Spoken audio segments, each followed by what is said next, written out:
Bonjour à tous. La paracha cette semaine, c'est la paracha Tetzavé. C'est une paracha qui vient et qui nous parle des habits du Cohen. Dans ces habits du grand prêtre, à part tous les ustensiles du temple qu'on n'arrête pas de parler depuis la semaine dernière et qu'on va continuer à parler les prochaines semaines, aujourd'hui on nous parle des différents habits que le prêtre portait pendant son service. On sait très bien qu'il y avait deux types de prêtres. Il y avait le Cohen Hédiot, qui veut dire le Cohen simple. Il y avait le Cohen Gadol qui était le grand prêtre et il se distinguait par différents habits. Le Cohen Hédiot en avait 4 et le Cohen,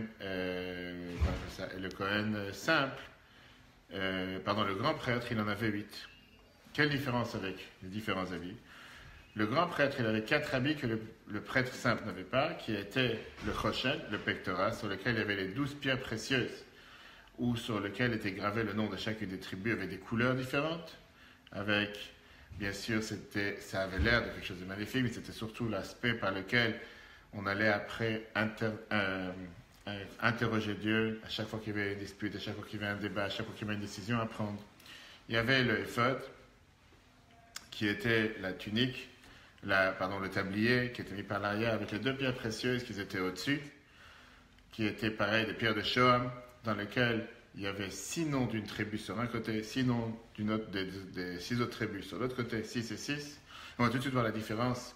Pourquoi on devait avoir 2 fois le nom des 12 tribus sur les habits du Cohen, puisqu'on avait déjà les 12 à l'avant. Il n'y avait pas une nécessité d'avoir encore une fois 2 pierres, une d'un côté, une de l'autre, avec 6 noms de chaque côté. À la rigueur, ça aurait suffi d'avoir une seule pierre avec tous les noms, ou une seule fois qu'elle était le but de les avoir différentes fois.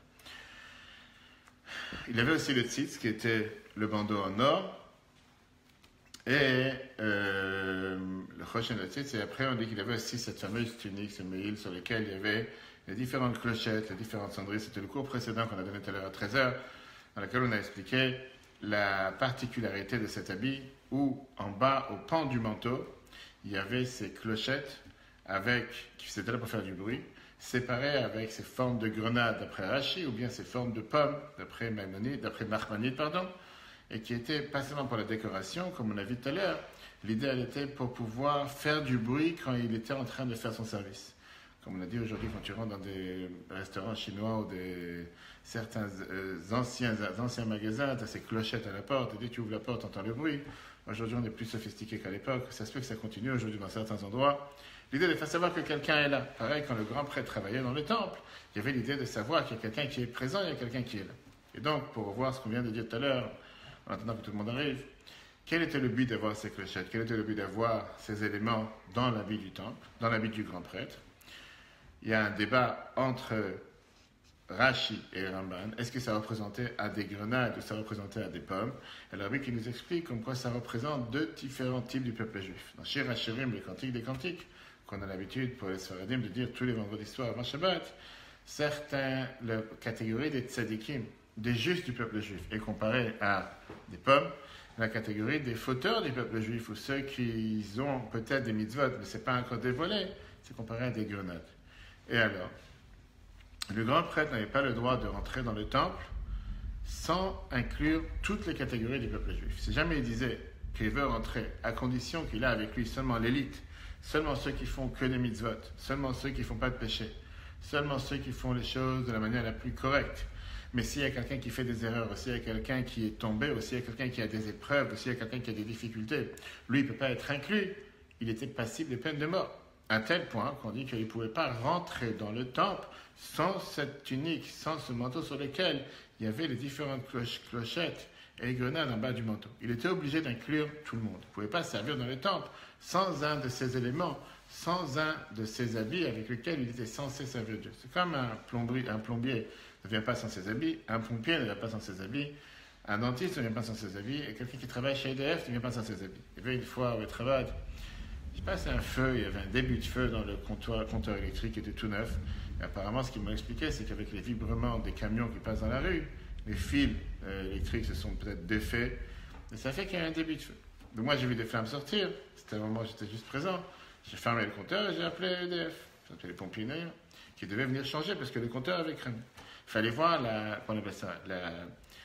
pas les tuniques, les précautions qu'ils prennent avec vraiment de fond en comble, tapis par terre, des blouses, des gants. Tout ça pourquoi? Pour couper un câble. Au cas où, si la boîte elle allait exploser, on va savoir. Mais c'était plus 1 heure de préparation. Ça, c'est vraiment 1 heure de préparation entre différentes tuniques, différents éléments, Tout ça pourquoi? Pour couper un câble, pour changer la boîte du joncteur principal qui avait cramé et mettre une nouvelle. L'arrivée électrique principale, c'était tout leur tunique. Imaginons-nous un instant que ces gens-là vont venir travailler avec des simples gants. Je ne pense pas qu'il va leur arriver quoi que ce soit. Mais c'est une protection qu'au cas où, s'il y a quelque chose qui arrive, ou bien s'il y a un problème, et l'assurance va venir dire quoi que ce soit, au moins ils ont dit, on a été couvert, on a fait les choses qu'il fallait.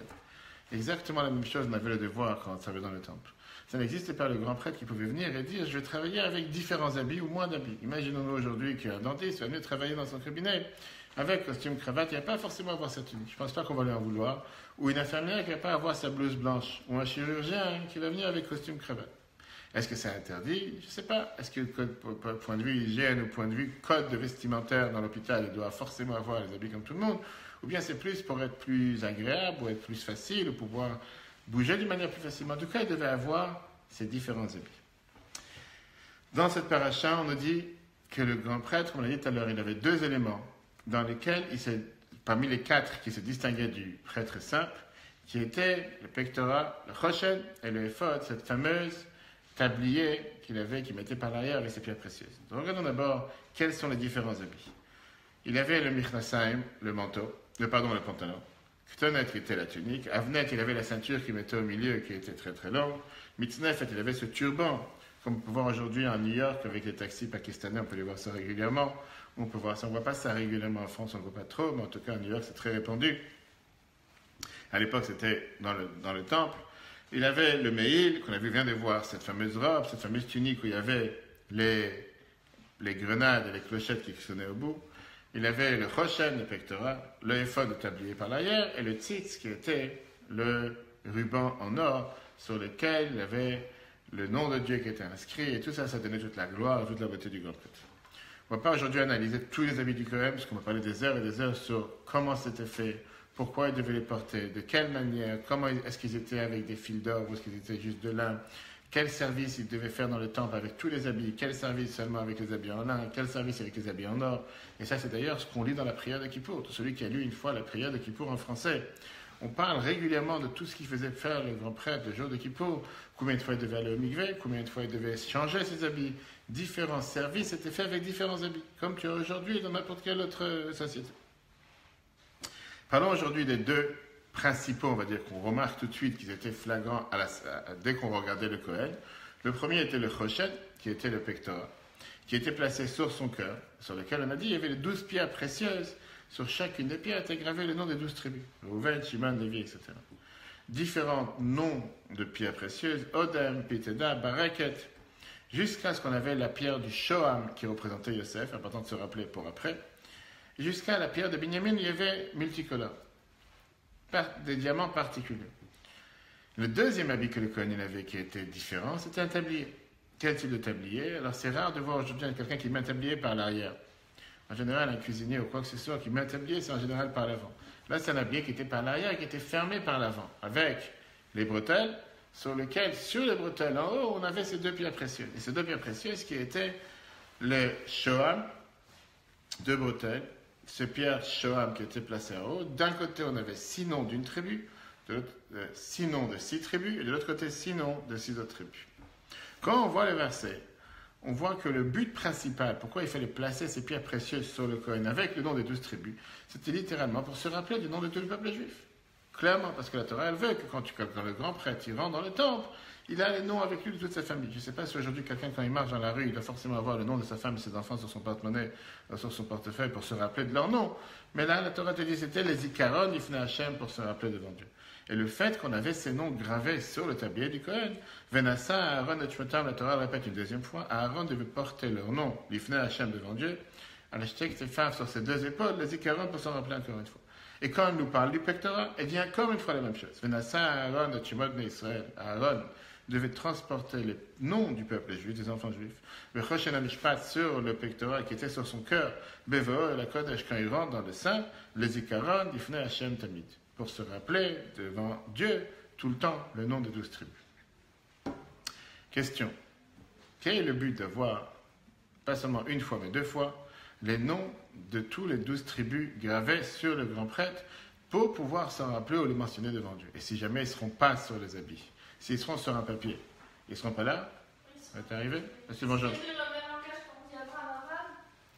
Ah, ça c'est le langage de la Torah. C'est pareil. Qu'est-ce que ça veut dire c'est pareil? Langage d'amour. C'est Yedi. Enfin, mon amour. J'ai compris, mais pourquoi le mentionner 2 fois? Bah, c'est comme Abraham. C'est comme Shema, et voici les noms des enfants de Jacob. On les connaît déjà, tu sais. On dit langage d'amour. Quelqu'un qui appelle sa femme ou qui appelle son fils, il l'appelle 3 fois avec le même prénom? Bah, c'est ce que dit Rachid. Oui, mais concrètement, c'est ce qu'on fait. Moi, je ne le fais pas. Moi, je dis juste que c'est ce que dit Rachid. Ce que j'ai appris. Oui, encore une fois, par rapport à Abraham et Dieu. Mais pas par rapport à la vie commune, comme on fait dans la vie de tous les jours. Question. Ok. Avec plaisir. Pourquoi le rappeler tellement de fois? Ça, c'est numéro 1.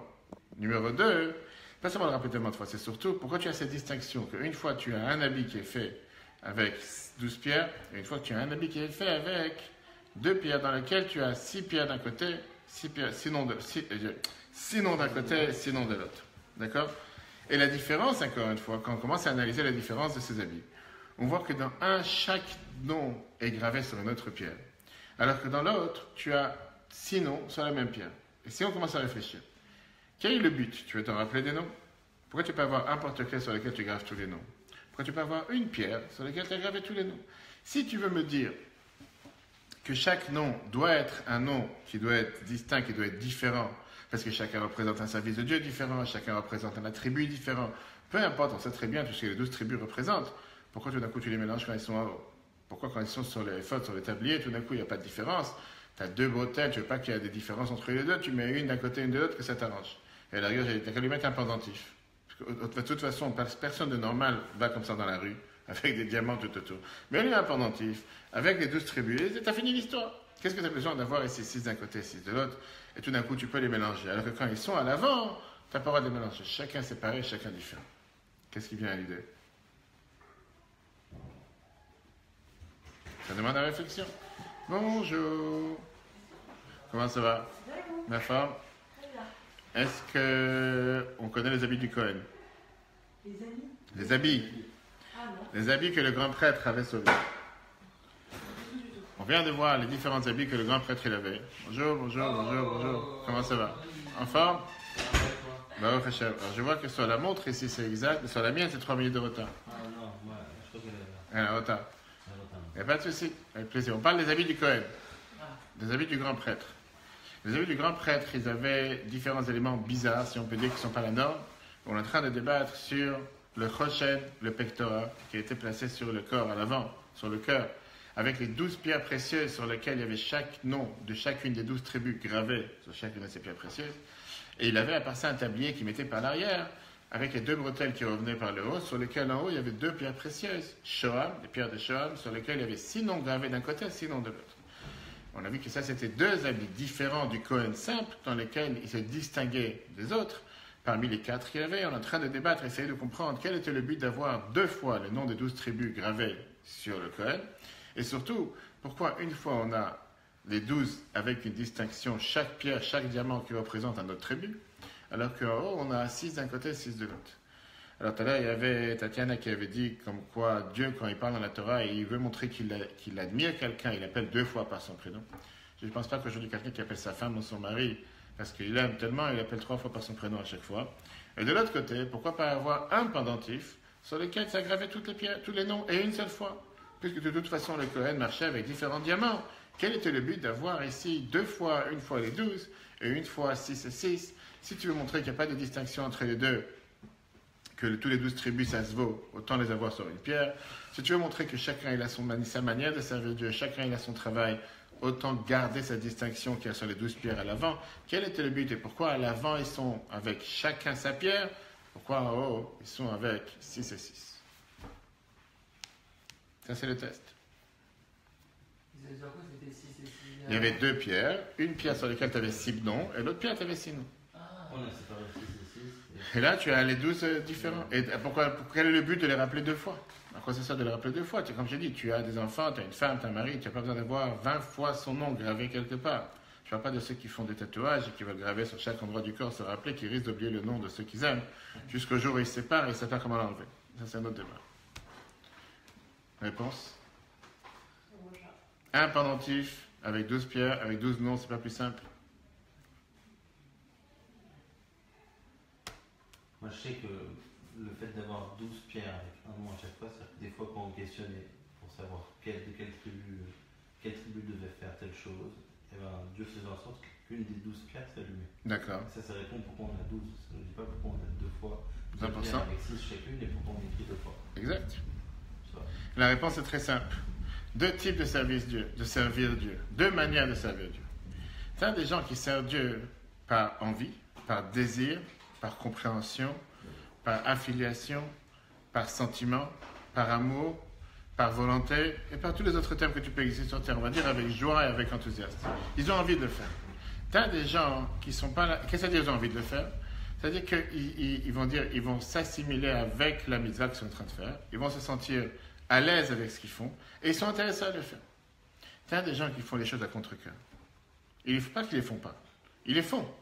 Mais ils les font et tu ressens qu'ils ne les font pas parce qu'ils ont envie de le faire. Ils les font parce que si tu me demandes ce que j'ai envie de faire maintenant, j'ai envie de dormir. Pourquoi je prie? Ou pourquoi j'allume les bougies de Shabbat? Parce que je dois le faire. Je me sens comme si je suis obligé de le faire. Mais si tu me demandes qu'est-ce que j'ai vraiment envie de faire, c'est pas ce que j'ai envie de faire. Pourquoi? J'ai un bon penchant, j'ai un mauvais penchant. Mon mauvais penchant me dit qu'aujourd'hui, j'ai pas envie de faire ce qu'il faut faire. Mais quand on est dans la société dans laquelle on vit, dans le monde dans lequel... Et je sais que je suis juif, donc je dois le faire. Il faut me demander comment chacun se reconnaît, dans quel élément. Et ça, c'est le débat qui est entre les deux. On se reconnaît tous à un moment donné dans une catégorie ou l'autre. Parce que c'est la pratique de notre religion, elle n'est pas très restrictive, mais il y a beaucoup de lois qui vont à l'encontre de lieu dans lequel on est. Alors, j'allais te dire, ça dépend comment... C'est naturel.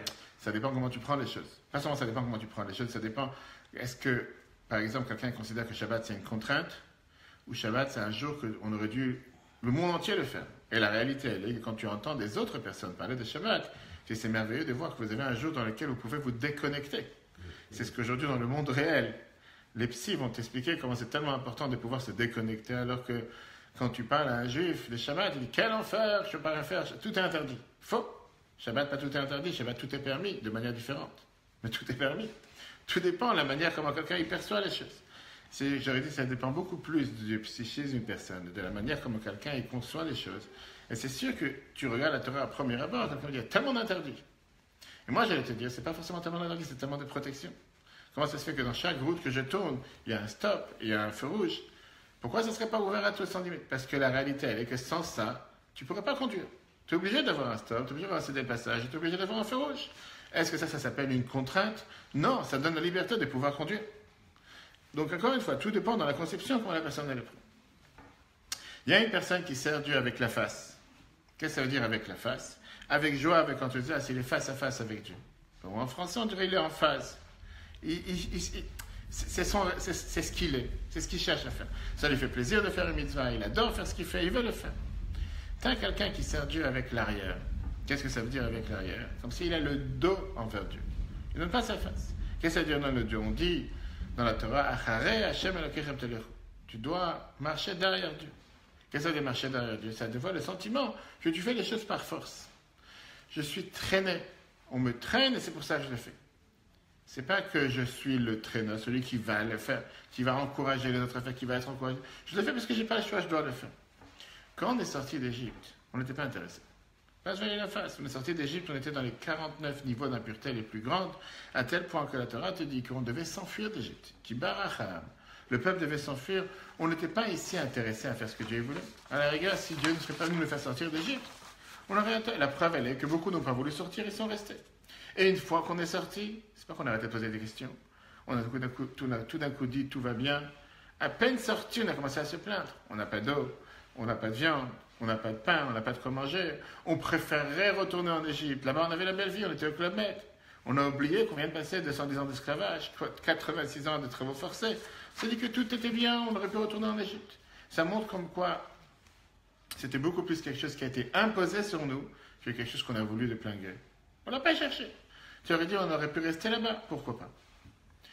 Alors que quand, aujourd'hui, on est passé cette étape de sortie d'Égypte, aujourd'hui, quelqu'un qui volontairement, qui était pendant 10 ans, 15 ans, 20 ans, 30 ans, de l'autre côté, et qui décide tôt ou tard de se rapprocher de la Torah, de commencer à mettre le tefillin, de commencer à faire Shabbat, de commencer à manger quelque chose, personne n'est tapé avec un bâton sur la tête.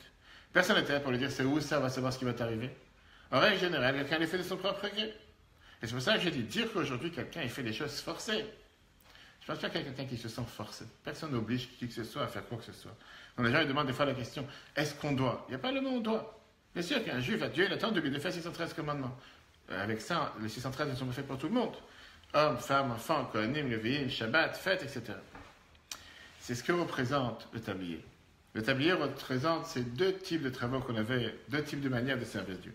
D'un côté, il y avait le pectorat qui était à l'avant, qui représente le cœur, la manière face, comment servir Dieu. Le tablier était par l'arrière. Qu'est-ce que ça veut dire par l'arrière? Représente ces juifs qui ne sont pas forcément dans le détail. Tu veux que je fasse une mitzvah, je vais le faire. Tu veux qu'on écoute la Megillah pour on va le faire. Tu veux que je mette le tefillin, je vais le faire. Tu veux que j'allume les bougies, je vais le faire. Pourquoi? Comment? On m'a dit, il faut que je le fasse, je le fais, merci, au revoir, et on avance. J'ai fait ce qu'il faut faire et c'est tout. Quand tu parles du tablier, je dis le Choshen, sur lequel le nom de Dieu était inscrit de manière totalement, le nom des 12 tribus était inscrit de manière divisée, chacun sa pierre, ça vient te représenter les Juifs qui faisaient les choses avec volonté, avec enthousiasme, ils veulent le faire, ils cherchent à le faire. Et donc chacun ici se reflète avec sa qualité particulière. Il n'y a pas ici, quand tu vas aujourd'hui chez un master chef ou tu vas chez quelqu'un qui va te faire une recette particulière, il faut toujours te mettre la question, quel est le problème s'il te garde le pot de sel sur la table, le pot de sucre, tu vas toujours mettre 10 bols en verre, sur lesquels il va te mettre une cuillère de sel, une cuillère de sucre, pour que tu vois bien les différents éléments, comment chacun il est ici totalement différent, et qu'après il va tout te mélanger, c'est exactement la même chose si tu regardes les pots, même s'il faut mesurer. Qu'est-ce que tu as besoin d'avoir 10 pots distincts avec chacun avec sa spécialité? Parce que ça montre comment la qualité de chacun. Là, tu as le sel, là, tu as le sucre, là, tu as le poivre, et chacun représente quelque chose qui est rajout pour l'ensemble du peuple juif. Exactement la même chose avec ces 12 pierres. Chacun apporte sa spécialité, chacun apporte son devoir, chacun apporte sa mission, chacun apporte sa manière de servir Dieu. Si on peut dire, ça représente ce qu'on avait dans la menorah. Pourquoi on avait 7 branches? 7 différentes manières de servir Dieu. Pas seulement une flamme, 7 différentes flammes. Et les 7 sont acceptables. Ça, c'est dans le Choshen.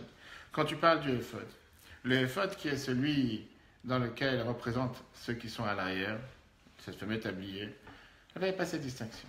Là-bas, on ne voit pas la différence. On ne voit pas ici faire la différence entre pourquoi je vais faire telle mitzvah ou telle mitzvah. Pour moi, tout est la même chose. Tu me demandes de servir Dieu, je le fais. Pourquoi plus Shabbat que Kippour, pourquoi plus Hanouka que Purim, pourquoi plus le bougie que autre chose? Quelle différence? Dieu veut que je le fasse, je le fais. Ce n'est pas forcément je le fais parce que j'ai envie de le faire, parce que j'ai compris qu'il faut le faire.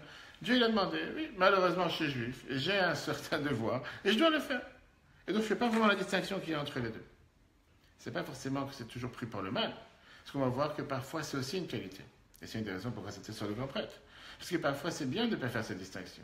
Donc si je commence à dire j'aime telle mitzvah, j'aime pas cette mitzvah, je préfère faire telle chose, j'aime pas faire telle chose, alors bien sûr qu'on va dire, c'est rien de mal, tu as le droit de faire avec plus d'enthousiasme que tu aimes, et faire peut-être avec moins d'enthousiasme que tu n'aimes pas. Mais parfois, c'est peut-être mieux de ne pas mettre sa tête. Pas parce qu'on ne doit pas comprendre, on doit comprendre ce que Dieu nous demande de faire. Mais se dire, je le fais parce que Dieu nous a demandé. Quelle différence? Qu'est-ce que je dois faire? Comme la Torah te dit que si Dieu nous aurait demandé de couper du bois 3 heures par jour, ça aurait été notre métier. C'est ce qu'on aurait dû faire. Dieu n'a pas demandé une telle chose. Il t'a demandé de mettre le tefillin, il t'a demandé d'allumer les bougies. Il n'a pas demandé ici de faire des choses qui apparemment sont tellement énormes, tellement difficiles à faire. L'avant, les 12 pierres, chacun sa qualité, chacun son devoir. Le haut, le tablier qui est mis à l'arrière, pas de distinction. Et c'est la raison pourquoi, quand tu les as sur l'avant, tu ne peux pas avoir une seule pierre. Tu ne peux pas avoir un pendentif avec les 12 noms. Parce que tu ne peux pas mélanger le travail de chacun. Chacun, il a sa manière de faire. Chacun, il a son aspect, comment il fait les choses. Chacun, il a sa vision, comment il fait les choses. Et chaque chose doit rester totalement différente. Et on voit ça dans le peuple juif avec les mitzvot pour les hommes et les mitzvot pour les femmes. Tu ne veux pas commencer à faire les mitzvot des femmes et les mitzvot des hommes. Fameuse question qu'une fois quelqu'un a demandé à Rabbi par rapport au bougie de Shabbat. Comment faire quand quelqu'un n'a pas de femme à la maison? Quelqu'un il est célibataire, quelqu'un il est à l'université, ou quelqu'un n'est pas marié. Qui c'est qui allume les bougies? Est-ce qu'il y a une mitzvah sur l'homme d'allumer les bougies? Alors, bien sûr que la mitzvah d'allumer les bougies, c'est d'après la halakha, bien sûr que c'est à part le fait que c'est la mitzvah de la femme. C'est écrit pour pas qu'il y ait, pour d'abord qu'il y ait Shalom Bayit à la maison, pour pas trébucher sur une pierre ou sur un morceau de bois. Mais l'idée c'est que quand on fait Kiddush Shabbat, il doit avoir les bougies allumées. Donc quand quelqu'un il est célibataire ou quand quelqu'un il n'est pas avec des femmes ou quoi que ce soit, on considère, on dit ça serait bien qu'il soit dans un endroit où il y a des femmes qui allument. S'il n'y a pas, il vaut mieux qu'il allume. Mais ça ne change pas que ça reste une mitzvah, qu'il vaut mieux que ce soit une femme qui le fasse qu'un homme. Ça veut pas dire qu'un homme qui est tout seul ne doit pas avoir des bougies de Shabbat, tu dois aussi avoir. Mais quelqu'un il va faire la différence. Chaque mitzvah c'est mitzvah. Et c'est pour ça que tu as les 12 pierres. Quand tu parles du Ephod, qui sont les 6 noms mélangés, il n'y a pas de distinction entre les deux. On était là, c'était quoi la pierre qui était en haut? Quel type de diamant était en haut? C'était le diamant Shoam. C'est quoi le Shoam? Tu vois, on dit que les Shoam représentaient la tribu de Yosef. C'est que sur les 12 pierres qu'il y avait, chaque tribu avait une autre pierre avec un autre nom. La tribu de Yosef représentait les Shoam. Pourquoi c'était juste cette pierre qui était en haut? Couleur noire en général. Et pourquoi pas une autre pierre? Binyamin, Rouven. Pourquoi le peuple juif comparé à Yosef? La Torah nous dit qu'il y a quelque chose de particulier avec Yosef qu'il y avait avec tous les peuples juifs. Le débat qu'il y a eu en Égypte entre Yosef et ses frères, c'est que ses frères ont dit qu'on ne peut pas servir Dieu dans un environnement qui est hostile au judaïsme, dans un environnement qui est hostile au service de Dieu. L'Égypte n'est pas fait pour servir Dieu. Tu veux servir Dieu, soit un berger, soit dans les champs. C'était exactement le débat qu'il y avait avec ses frères et Yosef. Pourquoi ils l'ont vendu? Parce qu'ils lui ont dit, pour pouvoir servir Dieu, il faut se déconnecter du matériel. Il faut rester spirituel, il faut envoyer les animaux paître. Pour pouvoir dans la nature, là-bas, tu peux servir Dieu. Commencer à aller en Égypte, dans un endroit qui est hostile, dans un endroit qui n'est pas fait pour. Et là-bas, servir Dieu, c'est impossible, tu vas pas réussir. On avance l'histoire. Qu'est-ce qui s'est passé? Yosef leur a montré que pas seulement en Égypte, je peux éduquer une famille et servir Dieu. Pas seulement servir Dieu, mais pouvoir nourrir le peuple juif et montrer à tous les peuples juifs comment, même en Égypte, en étant le vice-roi d'Égypte, je peux faire exactement comme vous, voire mieux que vous. Et ça, c'est ce que Yosef il a fait. Yosef a donné cette force au peuple juif, que malgré qu'on peut être dans un endroit qui est l'exil, malgré qu'on peut être dans un endroit qui apparemment ne paraît pas être un endroit propice pour pouvoir faire ce que Dieu il attend de nous, bien au contraire, en étant Yosef, en ayant cette qualité de Yosef, on peut le faire. Psaume 79 et 80 nous dit clairement que chacun d'entre nous, le peuple juif, on est tous des enfants de Yosef. Bien sûr, Abraham, Yitzhak et Jacob, mais on continue avec cette généalogie de Yosef. Yosef donne la possibilité au peuple juif que malgré les difficultés, malgré les épreuves, on peut toujours faire et arriver à atteindre le même niveau que si on aurait été déconnecté dans un monde surnaturel. Rabbi rajoute que d'après la Kabbale, Moshe et Shoam, la pierre de Shoam, quand tu inverses les mots, ça s'appelle Moshe. Shin Hei Mem, tu mets à l'envers, même Shin Hei. Quel rapport avec Moshe? Moshe était le dirigeant du peuple juif. La Torah nous dit dans le Zohar, c'est écrit que Moshe était le Raya Me'emna, le Roé Ne'eman, le berger fidèle. Celui qui a inculqué dans le peuple juif cette émouna, cette foi en Dieu. C'est Moshe qui a, on a vu ça dans la paracha il y a 2 semaines, quand Dieu dit au peuple juif, vous allez faire confiance à Dieu et à Moshe son serviteur. Vaya Aminu Bashem, ou Moshe Avdon, ils sont dans la prière tous les jours. Moshe va libérer le peuple juif. Dieu dit à Moshe, même en toi, ils vont avoir foi. Tout le monde demande la question, qu'est-ce qu'il y a? Tout d'un coup, il y a un partenariat. Tout d'un coup, Dieu ne peut pas se débrouiller tout seul. Ça a besoin d'avoir Dieu et Moshe. Mais Dieu te dit que la seule manière de pouvoir le servir, c'est en passant par Moshe. Moshe est celui qui fait en sorte que la émouna qui est à l'intérieur de chacun d'entre nous, puisque chaque juif est appelé Ma'aminim, nous sommes des croyants, fils de croyants. Parfois elle est éteinte, parfois elle n'est pas dévoilée. Notre devoir, c'est de faire en sorte que cette foi, cette émouna qui est déjà à l'intérieur, soit quelque chose de tangible, soit quelque chose de réel. À travers qui? À travers Moshe. C'est Moshe qui est d'ailleurs, comme on a vu il y a 2 semaines, qui te dit qu'il est l'intermédiaire entre le peuple juif et Dieu. Et on revient à cette semaine, puisqu'on sait très bien que ce Shabbat, on va lire 2 Sefer Torah.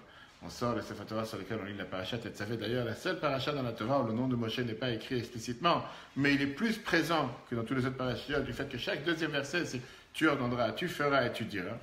On voit à la fin de la paracha, on lit le 2e verset, le 2e chapitre, le 2e Sefer qu'on va lire, c'est la paracha de Zachor. Zachor qui a eu le devoir de se souvenir qu'est-ce qu'il t'a fait Amalek. Et comme on a parlé la semaine dernière, il y a 2 semaines, pas de se souvenir la victoire d'Amalek. Zachor, la Torah te dit, ce qu'il t'a fait Amalek. Le fait qu'il a osé venir se battre contre le peuple juif, etc. Quel rapport avec Moshe? C'est très bien que quand il y avait la guerre d'Amalek, il y avait un dilemme entre le peuple juif. Qui gagnait, qui perdait. Comment on savait qui allait gagner, qui allait perdre? Quand les mains de Moshe étaient vers le haut, on savait que les peuples juifs allaient gagner. Quand il avait les mains vers le bas, on savait qu'il allait perdre. Et c'est pour ça qu'il fallait les tenir ses mains, etc. Je n'entre pas dans la Gemara qui nous explique que tu penses vraiment que c'est les mains de Moshe qui font gagner. Tu penses que c'est parce qu'il a des mains en haut ou en bas. C'est la prière du peuple juif, comment Dieu il a des peuples juifs, etc. Mais quelle est l'idée derrière? Amalek, il est venu mettre un doute. Amalek, il est venu montrer au peuple juif que ne sois pas tellement excité. Qu'est-ce qu'il y a? Tu es sorti d'Égypte, c'est vrai. Traversé de la mer Rouge, pourquoi pas? Les Égyptiens sont morts, ok. Mais c'est des effets naturels et des effets écologiques qui ont fait que tel jour, telle date, la mer devait se lever. Les Égyptiens, ils avaient une épidémie, certainement, ils ont attrapé une gastro. On va savoir qui a fait qu'il aurait dû leur arriver tel et tel. Sois pas assez émotionné des miracles. Amalek, la Torah nous dit c'est le même compte numérique que doute. 270. En hébreu, un doute, c'est ça fait quand tu mérites 270, c'est le même quand tu mérites qu'Amalek. Amalek vient te mettre le doute. Tu ne dis pas, il ne faut pas faire. Tu ne dis pas, c'est interdit. Tu ne dis pas, je t'empêchais de faire. Tu dis, qui a dit qu'il faut que tu fasses aussi bien? Fais-le. Pourquoi le faire si bien? Qui a dit que tu dois faire un mitzvah avec un tel enthousiasme, avec une telle passion? Qui a dit que tu dois prier? Qui a dit que tu dois mettre la tzaka? Qui a dit que tu peux le faire? Et si tu vas le faire, ne le fais pas tellement de manière comme si vraiment tu es en extase avec ce que Dieu te demande, comme on l'a vu tout à l'heure, avec les clochettes, avec le bruit. Fais-le de manière calme, c'est pas la fin du monde. Bien, la Torah te dit que la seule manière de pouvoir combattre Amalek, en étant rattaché au Moshe de la génération, au tzaddik de la génération. Moshe est celui qui nous a donné la possibilité, dans le peuple juif, de pouvoir s'en sortir. Comment? Parce qu'il a fait en sorte que la émouna, à la fois, n'est pas quelque chose qui est abstrait, quelque chose qui est détaché, qui est déconnecté. Je crois en Dieu, mais à distance. Que ce soit quelque chose qui est dans le réel. Ce n'est pas un juif que tu vas attraper dans la rue et qui dit « j'y crois pas ». Je crois en Dieu, monsieur le rabbin, mon cœur, je crois en Dieu dans la main, je crois en Dieu, je suis grand. Tu ne crois pas. Alors fais ce que Dieu te demande. Là, c'est déjà une autre chose. Laisse-moi tranquille. Ça, c'est pour vous, les rabbins, vous êtes au chômage toute la journée, vous n'avez rien à faire. Faites-vous. Mais tu viens de dire que tu crois. Tu crois, ça veut dire faire. Si croire veut dire pas faire, en quoi tu crois? Comment tu peux croire que Dieu existe, que Dieu t'a donné la Torah au Sinaï, que Dieu t'a demandé de faire les mitzvot, mais c'est pas pour moi, c'est pour l'autre. C'est ce que je parlais avec quelqu'un hier, un étudiant. Il me disait pourquoi la Torah te dit, dans les 10 commandements qu'on a vus, je suis Dieu ton Dieu qui t'a fait sortir d'Égypte. Pourquoi au pluriel? Pourquoi au singulier? Pourquoi Dieu l'a parlé à toute une communauté? Pourquoi taf? Pourquoi on parle je suis Dieu ton Dieu, tu ne tueras pas, tu ne feras? Pourquoi toujours? Pour que justement, comme les commentateurs nous disent, que si jamais quelqu'un vient et il dit ça concernait mon ami, mon voisin, mon copain, mais pas moi, Dieu s'agit je t'ai parlé à toi, je peux parler à quelqu'un d'autre. Prends ça au premier degré, prends ça au premier niveau. Ça, c'est ce qu'on apprend de la paracha de cette semaine, des deux différents habits du Kohen. Et il devait avoir la distinction de chaque pierre précieuse, il devait avoir chaque élément, il devait avoir chacun de sa manière de servir Dieu. Ça, c'était à l'avant. Ceux qui font avec passion, avec enthousiasme, avec énergie, avec volonté. Il ne fallait pas oublier ceux qui ne voyaient pas la différence. Pour eux, je ne suis pas forcément intéressé à le faire, je le fais à contre-cœur. Même eux, ils étaient inclus. Pas seulement que même eux, ils étaient inclus, ils étaient au-dessus. Et eux aussi, ils rentraient avec le Kohen dans le Saint des Saints, et la leçon qu'on apprend pour chacun d'entre nous, ne jamais refuser, renvoyer, repousser n'importe quelle personne qui essaye de faire un pas en avant, même s'il est énormément loin, et même si matériellement il nous paraît dans les fins fonds de la Seine-et-Marne de recevoir, lui aussi il a le droit de participer, lui aussi il a le droit de faire, et c'est comme ça qu'on peut convaincre tous ceux qui veulent nous faire du mal, inclus les Amalek qui existent aujourd'hui, de la même manière qu'on a vu les miracles à l'époque de Purim, Dieu fasse qu'on voit les miracles cette année aussi, encore avant Purim, pour tous les peuples juifs partout où ils se trouvent.